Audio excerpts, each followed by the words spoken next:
વડોદરા લાલાજીપુરા પ્રાથમિક શાળા આચાર્ય સંગીતાબેનની બદલી થતાં ગામજનોએ સન્માન કર્યું. વડોદરા લાલાજીપુરા પ્રાથમિક શાળા આચાર્ય શાળા માટે અને શિક્ષણ માટે મહત્વની ભૂમિકા અદા કરી છે. શાળા માટે બહારથી ગ્રાન્ટ લાવી શાળાના વિકાસના કાર્યો કર્યા છે. શાળામાં બાળકોની સંખ્યા વધે તે માટે ઘરે ઘરે જઈને જાગૃતિ અભિયાન ચલાવ્યું છે. આજે જ્યારે તેમની બદલી થઈ ત્યારે બાળકો અને ગામના લોકો ભાવુક થયા હતા અને તેમનું સન્માન કર્યું હતું. તેમણે જણાવ્યું હતું કે શાળાના વિકાસ માટે મારા પ્રયત્ન ચાલુ રહેશે. હું લાલજીપુરા સ્કૂલમાં 2007થી આવી છું. ત્યારથી આ લાલજીપુરા ગામના ગ્રામજનોનો એટલો બધો ખૂબ સાથ સહકાર મળ્યો છે કે એ સમાજના કરતાં પણ અમને ખૂબ જ મને તો સાથ સહકાર મળ્યો છે.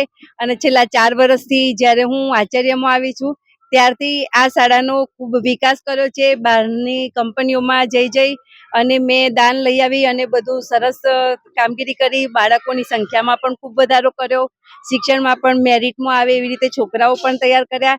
અને મારા ગયા પછી પણ ગ્રામજનો મને યાદ કરી અને મને અહીંયા બોલાવી, એ પણ એમનો ખૂબ ખૂબ આભાર. અને ખરેખર આ ગ્રામજનોનો મને ખૂબ ખૂબ આનંદ. અત્યારે પણ મને યાદ આવે ત્યારે રડવું પણ આવી જાય. પણ હું ગમે ત્યારે ફરી પણ આ ગામ માટેના વિકાસ માટે તો હું હજુ પણ ટ્રાય કરતી જ રહું છું. જ્યાં ત્યાં હોય ત્યાં પણ હું અત્યારે પણ વાત કરું છું કે મારે પેલી સ્કૂલમાં નથી જોઈતું, મને મારી લાલજીપુરા સ્કૂલમાં મને દાન આપો એમ. એ શાળાને મારે ખૂબ આગળ લાવી છે. હજુ મારા પ્રયત્નો તો ચાલુ જ રહેશે. અને ગ્રામજનોનો ખૂબ ખૂબ આભાર.